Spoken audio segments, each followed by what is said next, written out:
તો મિત્રો ફરી સ્વાગત છે મારી યુટ્યુબ ચેનલ ચાલો ફરવા જઈએ અને આજે મેઘાલય યાત્રાનો મારો અંતિમ દિવસ અને આજે આપણે દર્શન કરવાના છીએ મા કામાખ્યા દેવીના. અમે ગઈકાલે રાત્રે ગુવાહાટીની અંદર સ્વાગતમ ઇન હોટલની અંદર રોકાણા હતા અને સવારમાં ત્યાં રોકાવાની સાથે નાસ્તો ફ્રી હતો, જેની અંદર ચીઝ બટર, ફ્રૂટ અને એ ઉપરાંત બટેટા પૌવા, પૂરી શાક, ચા, દૂધ જે તમારે જોઈએ તે કોમ્પ્લિમેન્ટરી તરીકે નાસ્તામાં ફ્રી હતું. હોટલ ખૂબ સારી છે, નાસ્તો પણ ખૂબ સારો હતો અને આ હોટલની વિગત હું એના નંબરને હમણાં તમને શેર કરું છું, પણ તે પહેલાં નાસ્તાને ન્યાય આપીએ. નાસ્તો અત્યારે છે. સવારના નાસ્તામાં સરસ મજાનો બટેટા પૌવા, પૂરી શાક, ઇડલી, પરોઠા અને ફ્રૂટ છે. આ હોટલમાં ઇન્ક્લુડ છે બ્રેકફાસ્ટ, એટલે બધા નાસ્તો કરવા આવ્યા છે સવારમાં. સ્વાદમાં પણ સારું છે, હોટલનું કામ પણ સારું છે.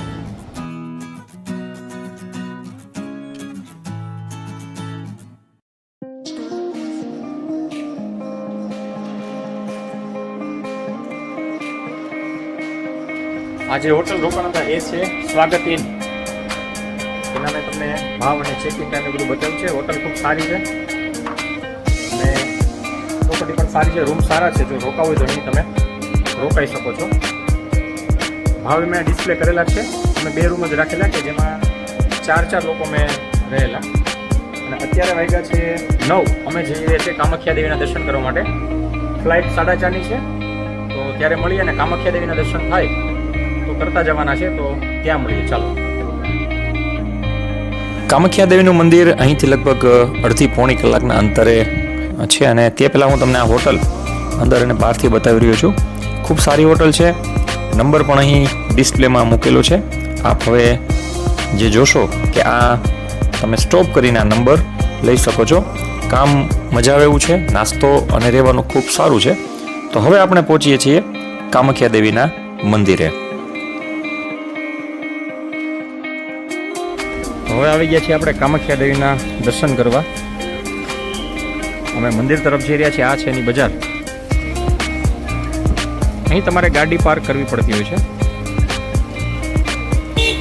ગાડી પાર્ક કર્યા બાદ તમારે થોડું અંતર ચાલીને ત્યાં જવાનું હોય છે. અહીં 2 પ્રકારના દર્શન તમે કરી શકો છો. આપણે દ્વારકામાં જેમ નોર્મલી દર્શન કરતા હોઈએ છીએ એ રીતે પણ દર્શન થાય છે. અને એક છે અહીં 500 રૂપિયા ટિકિટ છે, વીઆઈપી ટિકિટ, પણ એમાં તમને ગર્ભગૃહમાં લઈ જવામાં આવે છે અને આ તમને બહારનો જે દરવાજો હોય માતાજીના મંદિરનો ત્યાંથી તમને દર્શન થાય. જો તમારી પાસે સમય હોય તો તમે અહીંયા કુંવારિકા પૂજન પણ કરાવી શકો છો અને એના માટે તમે પૂજારીનો સંપર્ક કરીને વ્યવસ્થા કરી શકો છો.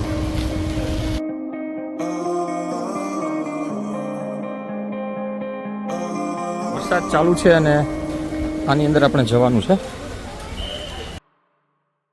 મિત્રો, કહેવાય છે કે કામાખ્યા દેવીના દર્શન અને પૂજા માત્ર કરવાથી તમારી મનોકામનાઓ પૂર્ણ થાય છે અને તમને સમૃદ્ધ જીવનના આશીર્વાદ પણ મળી જતા હોય છે.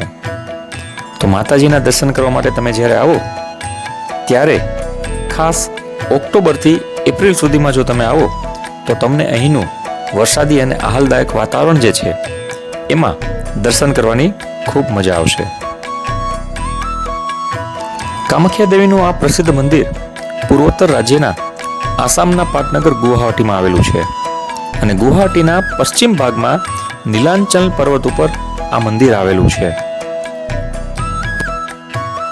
પૌરાણિક કથા અનુસાર જ્યારે મહાદેવ માતા સતીના મૃત શરીરને લઈને સમગ્ર બ્રહ્માંડમાં ફરી રહ્યા હોય છે ત્યારે ભગવાન વિષ્ણુ પોતાના સુદર્શન ચક્ર વડે આ મૃત શરીરના 51 ટુકડા કરે છે કે ભાગ કરે છે અને એમાંનો એક ભાગ એટલે કે યોનિનો ભાગ અહીં ગુવાહાટીમાં આવેલ આ જગ્યા ઉપર પડે છે. જેમ આપણા અંબાજીમાં માતાજીનું હૃદય પડ્યું છે તેવી જ રીતે માતાજીની યોનિનો ભાગ અહીં આ જગ્યાએ પડેલું છે એવું માનવામાં આવે છે અને માટે જ 51 શક્તિપીઠોની અંદર આ શક્તિપીઠનું અનેરું મહત્વ રહેલું છે. માં કામાખ્યા દેવીનું આ મંદિર ખૂબ જૂનું છે. અહીંનો આ પરિસર એમ તો ખૂબ વિશાળ છે. અહીં દર્શન કરવા માટે લોકો સવારે 3:30થી ઘણીવાર લાઈનમાં ઊભા રહેતા હોય છે અને ખાસ કરીને જે લોકોને પૂજા કરવી છે તે લોકો એવું કહે છે કે રાત્રે 3:30 અહીં આવી જતા હોય છે. અને અહીંનું જે તમે જો અહીં આવો અને જો તમારે પૂજા કરવી હોય તો કુંવારિકા પૂજનનું ખૂબ મહત્વ છે. એ પૂજન કરાવવા માટે લોકો રાત્રે 3:30 હોય છે.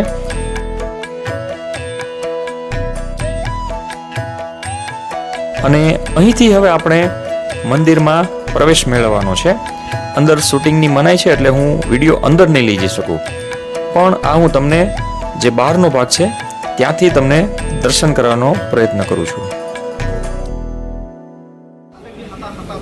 અહીં એક જે માન્યતા છે અને એ માન્યતા મુજબ અહીં બલિ ચડાવવામાં આવે છે. અને અહીં બલિ ચડાવતા પહેલા વિધિવત પૂજા કરવામાં આવે છે. અને આ એનું છે બલિઘર. અને અત્યારે આપ જે જોઈ રહ્યા છો એ લોકો પૂજા કરવા માટે બેઠા છે. અને પાછળના ભાગમાં બકરી અને બકરા ને અહીં પૂજા બાદ બલિ ચડાવવામાં આવે છે. અને તેમને જ્યારે પૂજા થઈ જાય ત્યારે જ્યારે બલિ ચડાવવાનું હોય ત્યારે ઢોલ નગારા વગાડીને આ એક વિધિ હોય છે જેને પૂર્ણ કરવામાં આવે છે.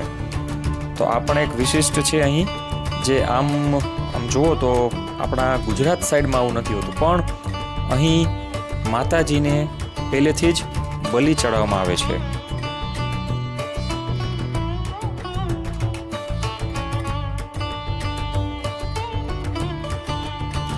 અહીંથી હું તમને માં કામાખ્યા દેવીના દર્શન કરવાનો પ્રયત્ન કરું. આમ તો કેમેરો અંદર નથી લઈ જવાનો, પણ અહીંથી હું મારા મોબાઈલના કેમેરા દ્વારા દર્શન કરાવી રહ્યો છું. આપ જોઈ રહ્યા છો આમની પાછળના ભાગમાં માતાજીનો જે યોનિનો ભાગ પડેલો છે. કહેવાય છે કે ત્યાં દર્શન કરવા જવા માટે તમારે પૂજા કરાવી જરૂરી છે. અને ત્યાં જવા માટે તમારે મેં કીધું તેમ 500 રૂપિયા દર્શનની ફી છે. અને ત્યાં સવારે લોકો 3:30 વાગ્યાના ઊભા હોય છે. મંદિર પરિસરમાં આવી વિવિધ પૂજાઓ થતી રહેતી હોય છે. અને આ છે બહારનો ભાગ કે જ્યાં મંદિરમાં દર્શન કર્યા બાદ તમે અહીં આરામથી ફરી શકો છો. અને આ મિત્રો જે બલિ ચડાવવાની હોય છે એ બકરી અને બકરા અહીં બાંધવામાં આવે છે. અને અહીંથી તમે એને ખરીદી કરીને લઈ જઈ શકો છો. કામાખ્યા દેવી મંદિરમાં જ્યારે માતાજીના માસિક ધર્મના દિવસોમાં ઉત્સવ મનાવવામાં આવે છે ત્યારે પુરુષોને મંદિરમાં પ્રવેશ આપવામાં આવતો નથી. અને આ 5 દિવસોમાં પૂજારી તરીકે મહિલા હોય છે. મિત્રો, તમે જ્યારે અહીં કુંવારિકા પૂજન નોંધાવો છો ત્યારે અહીં માની લો કે તમે બહાર ગામથી આવો છો તો તમારી સાથે કોઈ દીકરી ન હોય તો આ જે દીકરી ઊભી છે એમને બોલાવવામાં આવે છે અને તેમને કુમારિકા પૂજનમાં તમારી સાથે બેસાડવામાં આવે છે, જે 1 કલાકની પૂજા હોય છે. અને એ પૂજા બાદ આ દીકરીઓને તમારે દાન પણ દેવાનું હોય છે અને એ તમે તમારી અનુકૂળતા મુજબ આપી શકો છો. માતાજીનો જે માસિક ધર્મ જે છે એ વર્ષમાં એકવાર એટલે કે જૂન મહિનામાં આવતો હોય છે. અને ત્યારે મેં કીધું એમ કે પુરુષોને મંદિરમાં પ્રવેશ આપવામાં નથી આવતો.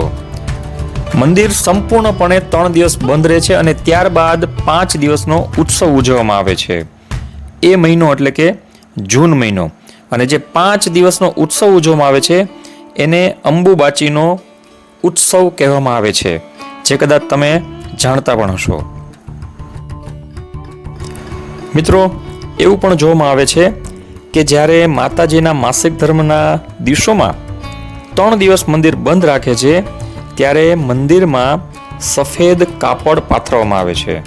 અને જ્યારે 3 દિવસ બાદ દરવાજા ખોલવામાં આવે છે ત્યારે આ સફેદ વસ્ત્ર માતાના લોહીથી લાલ રંગથી ભીંજાયેલું જોવા મળતું હોય છે.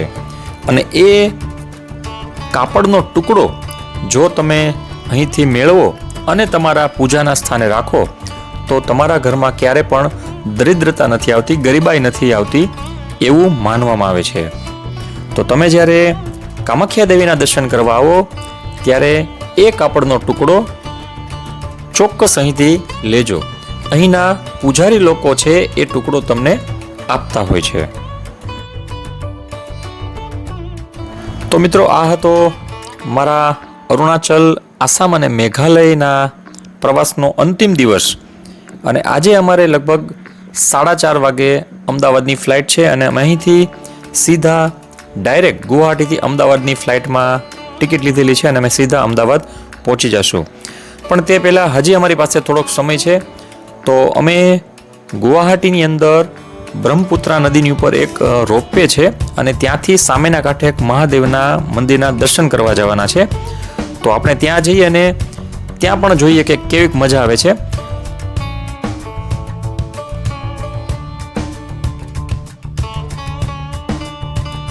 અત્યારે મા કામાખ્યા દેવીના દર્શન થઈ ગયા છે અને અમે હવે જઈ રહ્યા છીએ ઉમા મહાદેવના રોપવે, કે જ્યાં મહાદેવનું મંદિર છે ને તેના દર્શન કરવા જવાનું છે, રોપવેમાં જવાનું છે. તો આ એક નવું સ્થળ છે ને ત્યાં જવાના છીએ, તો ત્યાં પણ હું તમને દર્શન કરાવીશ.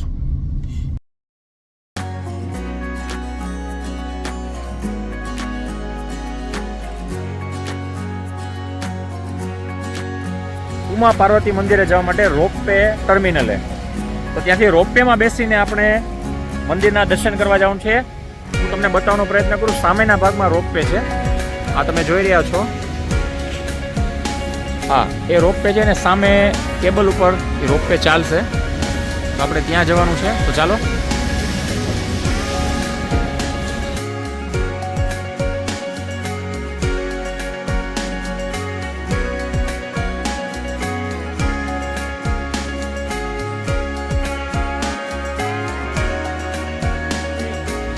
મારી પાછળ જે છે રોપવેની ટિકિટ અહીંયા મળે છે. એક વ્યક્તિના 200 રૂપિયા છે ટિકિટનો દર, આવવા અને જવાના. તો આપણે ટિકિટ લેવા જઈએ.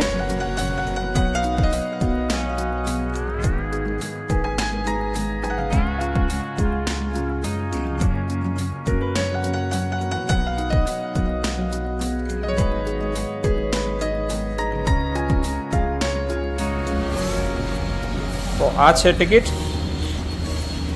એક વ્યક્તિના ટિકિટનો દર છે અને તમારે 2 કલાકમાં જઈને પરત આવી જવાનું છે. તો આપણે હવે જઈ રહ્યા છીએ.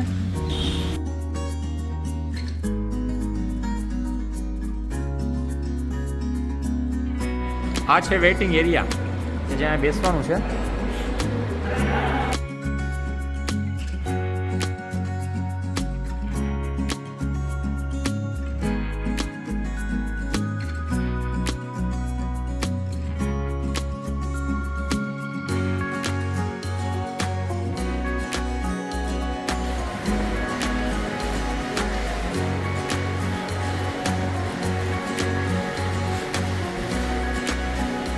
કેબલ વાયર આ રોપવે આપણે હવે ઉતરી ગયા છીએ અને હવે આપણે દર્શન કરવા માટે અહીં જઈ રહ્યા છીએ. 200 રૂપિયા ટિકિટ એટલે ખૂબ સસ્તી કહેવાય મારા મતે, કારણ કે 100 રૂપિયા આવવાના અને 100 રૂપિયા જવાના. પહોંચી ગયા છીએ આ બાજુ. બ્રહ્મપુત્રા નદીને ક્રોસ કરીને આ બાજુ આવી ગયા છીએ.